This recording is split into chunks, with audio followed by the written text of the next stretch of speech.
운전자 보험입니다. 앞에서 설명했던 자동차 보험과 운전자 보험은 다릅니다. 왜 다른지 지금부터 설명드리도록 하겠습니다. 이해하기 편하도록 제가 길을 가다 누군가를 폭행했다고 하겠습니다. 그러면 세 가지가 필요합니다. 첫 번째, 제가 때렸으니까 치료비. 두 번째, 감방에 가기 싫으니까 당연히 합의금. 세 번째, 벌금이나 이런 것들이 나옵니다. 이거를 좀 유식한 말로 치료비를 민사적 책임, 감방을 안 가기 위해 합의금을 주는 걸 형사적 책임, 벌금을 행정적 책임이라고 하는데, 이러한 민사적 책임을 해주는 것이 자동차 보험이고, 그렇다 보면 형사적 책임과 행정적 책임 이 두 가지에 대해서 혹시 위험을 해칭할 수 있는 수단이 없냐라고 만들어진 것이 운전자 보험입니다. 자동차로 어떤 사고가 나면은 세 가지 책임이 다릅니다. 민사적 책임, 형사적 책임, 행정 책임. 근데 이 세 가지 책임으로 간단한 사고가 날 때마다 책임을 지기는 어렵습니다. 교통사고 처리 특례법에 의해서 종합보험을 가입한 사람에 대해서는 민사적 책임만 줘도 나머지 책임을 묻지 않겠다는 교통사고에 처리하는 특례법이 만들어졌습니다. 단 11대 중과실 사고, 사망, 중상해 사고, 뺑소니 사고에 대해서는 세 가지 책임을 모두 진다는 것입니다. 다시 정리하면 원래 자동차 사고는 세 가지 책임을 모두 져야 하지만 시대가 과학기술이 발전함에 따라서 사고가 많이 생겼습니다. 그걸 모두 치기에는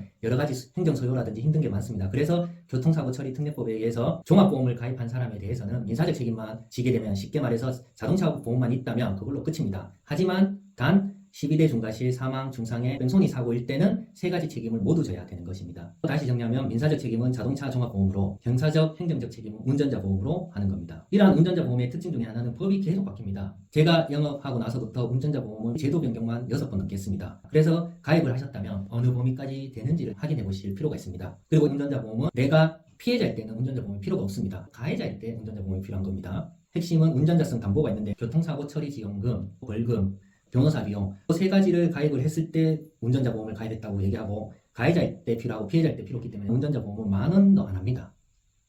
각 회사에서는 운전자성 담보에다가 플러스 상해성 담보를 같이 가입해서 많이 팝니다. 어떤 분은 운전자 보험을 가입했는데 30,000원에서 50,000원 이렇게 가입하신 분도 있습니다. 사고 나서 많이 다칠 수도 있습니다. 물론 자동차 종합보험에서 어느 정도 보상은 하지만은, 그래서 운전자 보험에 상해성 담보를 같이 추가해서 이렇게 두 개를 합쳐서 보통 많이 판매를 하고 있고 많이 가입을 했습니다.